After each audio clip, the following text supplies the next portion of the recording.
सर्वेभ्यो नमो नमः। नमस्कार। स्वागत है आपका सरल संस्कृत सुगम संस्कृत में और मैं हूँ प्रतिभा दीक्षित। इस वीडियो में हम उपनिषदों से संबंधित जो महत्वपूर्ण उक्तियाँ हैं जिनके विषय में परीक्षाओं में प्रश्न पूछा जाता है उनके विषय में अध्ययन करने वाले हैं। और जो उक्तियाँ हैं उनको हम ट्रिक से इस प्रकार याद करेंगे जिससे हम परीक्षा कक्ष में कंफ्यूज ना हो और आपस में मिक्स ना हो, हमें कंफ्यूजन ना हो। तो ये जो उक्तियाँ हैं परीक्षा में पूछी जाती हैं, सीधा उपनिषदों से या फिर वेदों से इनका संबंध पूछा जाता है। तो आइए प्रारंभ करते हैं। पहली उक्ति है प्रज्ञानम ब्रह्म। ये ऐतरेय उपनिषद की उक्ति है। इसका तात्पर्य है प्रज्ञान ही ब्रह्म है। तो प्रज्ञान ही ब्रह्म है, इसको हम कैसे याद रखेंगे? तो आप प्रज्ञान जो शब्द है इससे प्रकृष्ट शब्द को याद रखिए। और प्रकृष्ट के आप दो मतलब समझ सकते हैं, एक है बड़ा और दूसरा उपकृत भी समझ सकते हैं। तो प्रकृष्ट हो गया हूँ मैं ये जानकर कि प्रज्ञान ही ब्रह्म है। और प्रकृष्ट कौन है, बड़ा कौन है, सबसे महान कौन है? तो वो है ऋग्वेद। और जो ऐतरेय उपनिषद है ये ऋग्वेद से संबंधित है। तो इस तरह से आप याद रख सकते हैं कि प्रज्ञानम ब्रह्म, प्रज्ञान ही ब्रह्म है, प्रकृष्ट हो गया हूँ जानकर। और प्रकृष्ट क्या है? ऋग्वेद। प्रज्ञानम ब्रह्म से संबंधित प्रश्न DSSB TGT की परीक्षा में आ चुका है। इसमें पूछा गया था कि प्रज्ञानम ब्रह्म उक्ति का संबंध है, तो वहां पर उपनिषद न देकर वेद दिए गए थे, तो उसका सही उत्तर होता ऋग्वेद। दूसरी उक्ति है अहम ब्रह्मास्मि, मैं ब्रह्म हूँ। ये जो उक्ति है ये बृहदारण्यक उपनिषद से ली गई है। बृहदारण्यक उपनिषद में इसका उल्लेख है। अहम ब्रह्मास्मि का तात्पर्य है मैं ब्रह्म हूँ। और जब कोई व्यक्ति ये मान लेता है कि मैं ब्रह्म हूँ तो मैं ब्रह्म हूँ अर्थात मैं बहुत बड़ा हूँ। और बड़ा क्या होता है? बड़ा होता है बृहत। तो बड़े से आप बृहत याद रखिए और बृहत से बृहदारण्यक उपनिषद। तो अहम ब्रह्मास्मि कौन सी उपनिषद का कथन है? बृहदारण्यक उपनिषद का। देखिए, आप इन उक्तियों को भले ही यहाँ पर याद कर जाएं, लेकिन जब परीक्षा कक्ष में आप इनसे संबंधित कोई प्रश्न सॉल्व करने का प्रयास करते हैं तो वहाँ पर कंफ्यूजन हो जाना स्वाभाविक है। तो यहाँ पर मैंने ऐसा प्रयास किया है कि इन उक्तियों को कुछ ऐसी बातों के साथ जोड़ दिया जाए जिससे आपको उक्ति पढ़ते ही वो बात याद आ जाए और उससे आपको सही उपनिषद का स्मरण हो जाए। तो अब जब आप कभी भी अहम ब्रह्मास्मि पढ़ेंगे तो आप सोचेंगे कि मैं ब्रह्म हूँ, मैं बड़ा हूँ। और बड़ा क्या है? बृहदारण्यक। तो इस तरह से आप कनेक्ट करके याद रख सकते हैं इनको। तीसरी उक्ति है सर्वम खलु इदम ब्रह्म, ये सब कुछ ब्रह्म है। ये जो उक्ति है ये छांदोग्योपनिषद से ली गई है। तो आप इसको कैसे याद रखेंगे? आप बोलिए कि सब कुछ ब्रह्म है, इस बात को गा गा कर छंद में कहो। सब कुछ ब्रह्म है, सब कुछ ब्रह्म है, इस तरह से गा गा कर छंद में कहो। तो छंद से हो जाएगा छांदोग्योपनिषद। तो इस तरह से जब आप पढ़ेंगे सर्वम खलु इदम ब्रह्म तो अपने आप आपको छांदोग्योपनिषद का स्मरण हो आएगा।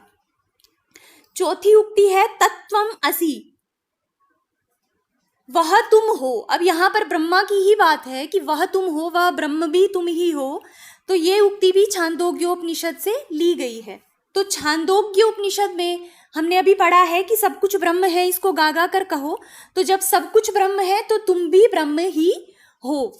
तो ये उक्ति भी कहाँ कही गई है? छांदोग्योपनिषद में।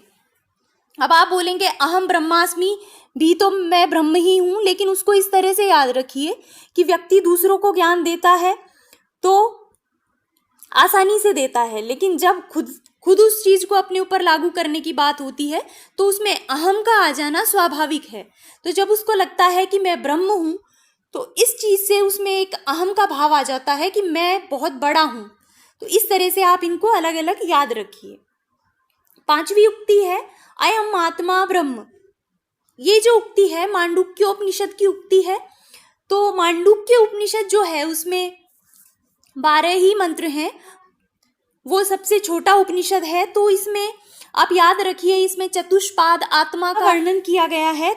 तो इसको आप अयम आत्मा ब्रह्म को इस तरह से कनेक्ट कीजिए कि चतुष्पाद आत्मा का वर्णन किया गया है विस्तार से मांडुक्य में। तो जब कभी भी अयम आत्मा ब्रह्म आए या फिर चतुष्पाद आत्मा का वर्णन आए तो वो है मांडुक्य उपनिषद से संबंधित।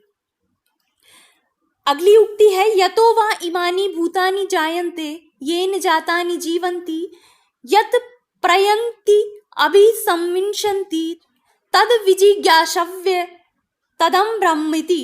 ये जो उक्ति है ये तैत्तिरीय उपनिषद से संबंधित है। इसके अतिरिक्त सत्यम वद धर्मम चर स्वाध्यायात्मा प्रमदः, ये उक्ति भी तैत्तिरीय उपनिषद से ली गई है। तो इनकी पहचान ये है कि यहाँ पर जो भी आपको बड़े बड़े वाक्यों वाली उक्तियां मिलेंगी वो तैत्तिरीय उपनिषद से ही ली गई हैं। जहाँ पर आपको बहुत लंबे लंबे वाक्य मिले वो तैत्तिरीय से लिए गए हैं। दूसरी बात है कि जहाँ पर उपदेशात्मक वाक्य हों, जहाँ पर उपदेश हो कि सत्यम वद, सत्य बोलो, धर्म का आचरण करो, स्वाध्याय से प्रमाद मत करो, इस तरह के जो उपदेशात्मक वाक्य वो भी तैत्तिरीय उपनिषद में कहे गए हैं। तो ये उक्ति तैत्तिरीय उपनिषद से ली गई है। अगली उक्ति है, मातृदेवो भव, पितृदेवो भव, आचार्य देवो भव, अतिथि देवो भव, यानि अनवद्यानि कर्माणि तानि सेवितव्यानि नो इतराणि। तो ये एक तो ये उपदेशात्मक है कि माता को देवता समझिए, माता देवता होती है, इस तरह के जो उपदेश हैं। और दूसरा ये जो बड़ी बड़ी उक्तियां हैं ये तैत्तिरीय उपनिषद में ही उल्लिखित हैं। अगली उक्ति है, माँ गृदः कश्यस्विद धनम।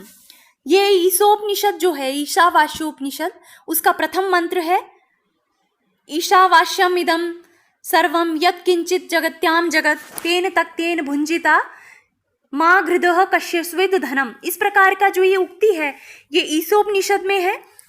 आप इसको किस तरह से याद रख सकते हैं? इसका तात्पर्य है कि माँ गृदः कश्यस्विद धनम, किसी के धन को मत चुराओ, किसी के भी धन को मत लो, लोभ मत करो, क्योंकि ईश्वर सब देख रहा है। अगर तुम किसी का धन लोगे तो ईश्वर की तुम पर निगाह है, वो तुम्हें इसका फल अवश्य देगा। तो किसी का धन मत चुराओ, ईश्वर देख रहा है। तो ईश्वर से ईशोपनिषद, इस तरह से आप कनेक्ट करके याद रख सकते हैं। अगली उक्ति है, अविद्यया मृत्युम तीर्थवा विद्यया अमृतम अश्नुते। ये जो उक्ति है ये ईशोपनिषद में ही है। ईशोपनिषद के बारे में आप ये ध्यान रखिए कि, और इसके विषय में प्रश्न पूछा जा चुका है और आगे भी पूछे जाने की संभावना है। ये उक्ति बहुत बार पूछी जाती है, या फिर इस तरह से प्रश्न पूछ लिया जाता है कि विद्या और अविद्या का उल्लेख जो है, वर्णन जो है, किस उपनिषद में किया गया है? तो ईशोपनिषद में। जो ईशावास्य उपनिषद है उसमें ज्ञान और कर्म का, विद्या और अविद्या का, संभूति और असंभूति का वर्णन किया गया है। अगली उक्तियां हैं, द्वा सुपर्णा सयुजा सखाया सत्यमेव जयते और ब्रह्म वेद ब्रह्मैव भवति। ये जो उक्तियां हैं मुंडकोपनिषद से ली गई हैं। अब सत्यमेव जयते ये काफी प्रचलित है, और ब्रह्म वेद ब्रह्म इव भवति, जो ब्रह्म को जान जाता है वो ब्रह्म ही हो जाता है। इनके साथ आप ये द्वा सुपर्णा को भी इनके साथ ही याद रखिए। अब इसकी ट्रिक क्या है, कैसे आप याद रखेंगे? तो मुंडक उपनिषद का तात्पर्य है, मुंडक का तात्पर्य है मुंडित सिर वाले। मुंडक उपनिषद का अध्ययन ऐसे व्यक्ति ही कर सकते हैं जिन्होंने सिर को मुंडित करवा लिया है, जो गंजे हो गए हैं। तो आप इस तरह से याद रखिए कि जो मुंडित सिर वाले लोग हैं वो सत्य वचन बोलते हैं और सत्य वचन बोलकर ब्रह्म ही हो जाते हैं। तो सत्य वचन से सत्यमेव जयते और ब्रह्म ही हो जाते हैं, तो ब्रह्मेव भवति। और मुंडित सिर से आप मुंडकोपनिषद याद रख सकते हैं। तो जब भी आप अब ये पंक्ति पढ़ेंगे, ब्रह्म वेद ब्रह्मेव भवति, ब्रह्म ही हो जाते हैं, तो आपको याद आएगा कौन? मुंडित सिर वाले। तो इससे होगा मुंडकोपनिषद। दूसरा, इस तरह से भी याद रख सकते हैं कि जो मुंडित सिर वाले व्यक्ति होते हैं, जो गंजे सिर वाले व्यक्ति होते हैं, जो जीवन में बहुत सारे अनुभव ले लेते हैं और जिनको सब समाज की अच्छाइयाँ बुराइयाँ पता चल जाती हैं, वो फिर सच ही बोलते हैं, वो झूठ बोलना बंद कर देते हैं, क्योंकि उनको पता है कि क्या सच से होगा और क्या झूठ से होगा। तो आप इन दोनों में से किसी भी एक को याद रखिए, इससे आपके ये प्रश्न सॉल्व हो जाएंगे परीक्षा में। 12वीं उक्ति है, सत्यम ज्ञानम अनंतम ब्रह्म, आनंदम ब्रह्मणो विद्वान और रसो वै सह रसम ही एवायम लप्त्वानंदी भवति।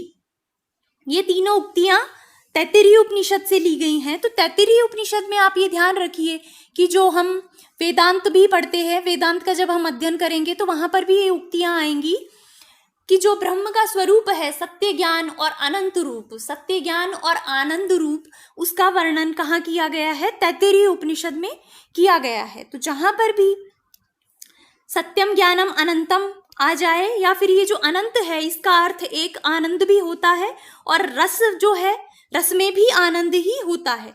तो सत्य ज्ञान और आनंद, ये जो ब्रह्म के लक्षण हैं, इनकी विवेचना तैत्तिरीय उपनिषद में की गई है। इस तरीके से आप याद रख सकते हैं। अंतिम उक्ति जो है, स्वर्गे लोके न भयम किंचन आस्ति, ये कठोपनिषद से ली गई है। तो आप इस तरह से इसको याद रख सकते हैं। कठ का तात्पर्य होता है लकड़ी। तो आप एक वाक्य याद रखिए कि लकड़ी हाथ में हो तो फिर किसी का भय नहीं होता। तो लकड़ी होती है कठ, और भय से आप याद रखिए स्वर्गे लोके न भयम किंचन आस्ति।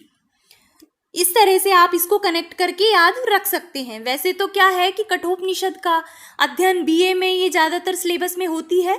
तो हमने यम नचिकेता संवाद को अच्छे से पढ़ा है। वहाँ पर जब संवाद होता है तो ये कथन आता है कि स्वर्ग लोक में कोई भी भय नहीं है, तो तुम स्वर्ग से संबंधित कोई जो वर मांगने की बात होती है वहां पर इसका उल्लेख आता है। तो अगर ऐसे भी आपको याद नहीं है तो आप ट्रिक से याद रख सकते हैं कि जिसके हाथ में लकड़ी हो उसको किसी का भय नहीं होता। तो ये प्रमुख सूक्तियां हैं जिनके विषय में प्रश्न आ चुके हैं, और आगे भी इन्हीं में से प्रश्न आने की संभावना है। तो आप इनको एक बार पढ़िए और रिवाइज करते रहिए, जिससे आपको ये याद हो जाए, और कनेक्शन होने से आप परीक्षा में इनसे संबंधित प्रश्न सही कर पाएंगे। ये मेरा पर्सनल एक्सपीरियंस है।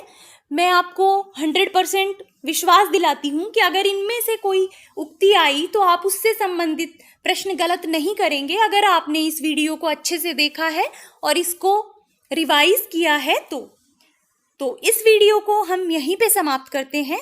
अगर आपको ये पसंद आया है और आप इसी तरह के और ट्रिकी वीडियोस देखना चाहते हैं तो आप इसे लाइक करें, अधिक से अधिक शेयर करें, और अगर अभी तक आपने चैनल को सब्सक्राइब नहीं किया है तो चैनल को भी सब्सक्राइब कर लें और बेल आइकन को प्रेस कर दें, जिससे आपको आने वाले वीडियोस के नोटिफिकेशंस मिल सकें।